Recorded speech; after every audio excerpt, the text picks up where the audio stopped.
Oi, eu sou a Jaque Conceição, esse aqui é meu canal Coletivo de Geja. A nossa conversa de hoje é sobre gente escrota.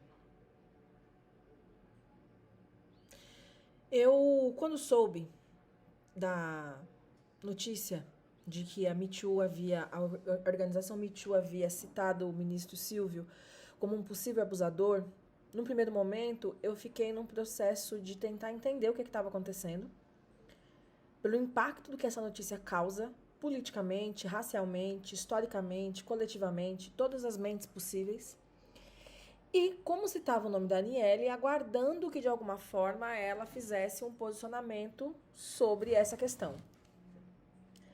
Logo depois, quando a Aniele confirmou que de fato sofreu a experiência do abuso, eu ainda demorei um tempo para conseguir digerir o que essa informação trazia. Como eu já compartilhei aqui no canal, eu sofri uma experiência perversa e profunda de abuso na infância. Sofri experiências de assédio durante a minha vida inteira, como mulher negra, assédio racial, assédio sexual, assédio profissional. E como psicanalista, eu entendo profundamente o impacto do trauma na experiência subjetiva de uma pessoa que passou por algo tão devastador quanto a experiência do abuso ou do assédio. As pessoas dizem nas redes sociais que existe uma diferença relativa entre assédio e abuso, que juridicamente não é a mesma coisa. Do ponto de vista psíquico, o reflexo disso na jornada de uma pessoa é algo imensurável. Para quem não sabe, trauma não tem cura. Uma vez que a experiência traumática foi instaurada na psique do sujeito, na psique da pessoa, aquela experiência traumática vai ficar fixada ali enquanto essa pessoa viver. O último vídeo que eu fiz no canal, eu compartilho com vocês sobre o diagnóstico de transtorno de personalidade borderline que eu recebi há mais ou menos 3 meses. E ele é fruto dessas longas experiências de assédio, de abuso que eu passei a minha vida inteira. Então não dá para relativizar a experiência do abuso.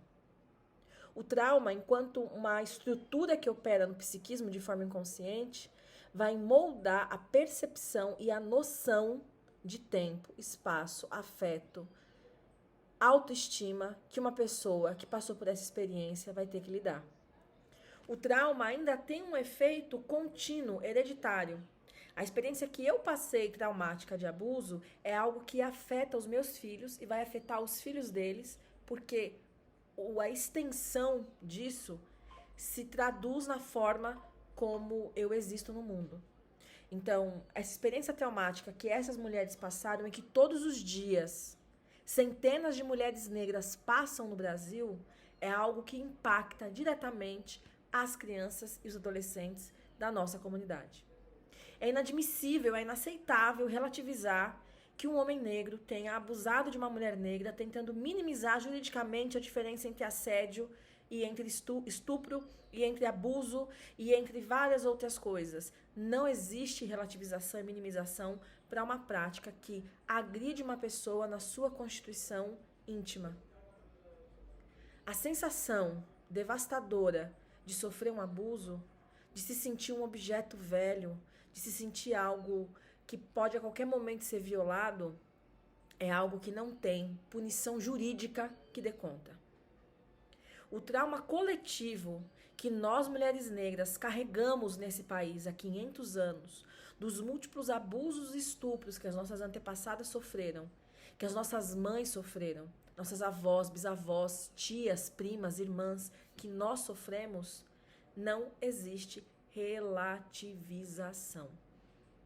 Uma pessoa que consegue publicamente externalizar qualquer tipo de argumento para relativizar uma suspeita, uma denúncia de abuso, é uma pessoa apodrecida pelo patriarcado, pelo racismo. É uma pessoa que não tem uma capacidade de entender o impacto da experiência traumática na constituição emocional de mulheres.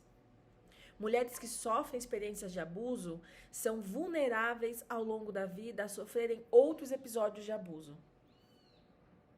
Os nossos homens negros precisam se educar. Precisam entender que nós somos suas parceiras de jornada. Não tô falando de parceira sexual, de parceira afetiva. Eu tô dizendo que nós, mulheres negras, somos parceiras de jornada dos homens negros. E os homens negros precisam entender isso e aprender a cuidar da sua comunidade. Quando um homem negro comete uma atrocidade como essa, ele deve sim ser punido exemplarmente, para que outros homens negros não façam isso.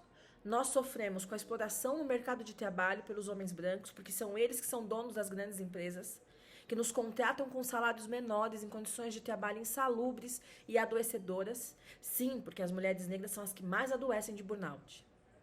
Nós somos humilhadas pelas mulheres brancas a nossa feminilidade, porque não temos o nosso sujeito feminino reconhecido e valorizado. Nós temos que brigar pela possibilidade, pela existência da vida. Nós somos mortas, espancadas, estupradas, enganadas, traídas, abusadas, assediadas por homens negros. Eles que deveriam entender a nossa jornada, nos apoiar e nos acolher, são aqueles que, na maioria das vezes, são os algozes. O que os homens negros não entenderam ainda é que a promessa do patriarcado, do poder do falo, não se destina a vocês. Quando vocês cumprem esse papel de violentadores das mulheres negras, da sua comunidade, do ventre de onde você saiu, vocês estão satisfazendo o desejo insano da branquitude de se manter intacta, indestrutível, no seu lugar de poder. Quando vocês esquecem o legado histórico construído por mulheres negras nesse país, inclusive o caminho que o ministro traçou foi construído por mulheres negras.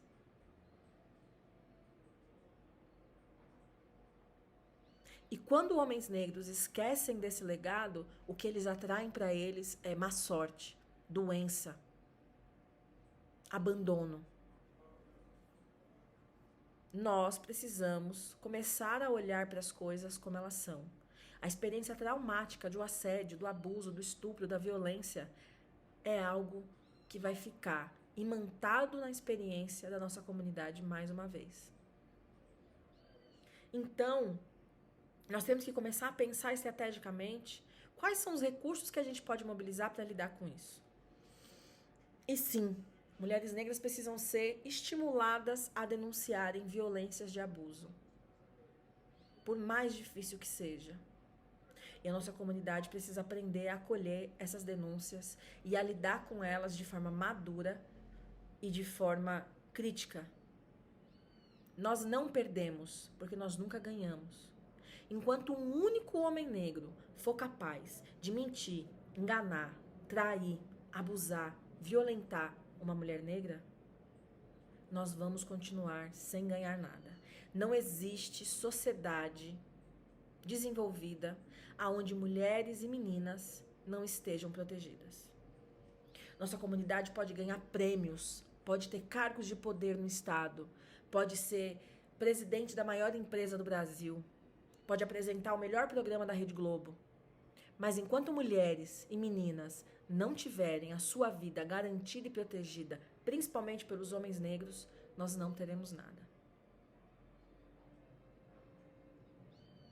Dessa forma, com esse vídeo, eu espero que a gente consiga ampliar a nossa capacidade de percepção sobre o que nós estamos querendo produzir enquanto comunidade negra. Não adianta título de doutor se nós não temos a capacidade de nos reconhecermos em irmandade com os nossos iguais. É isso.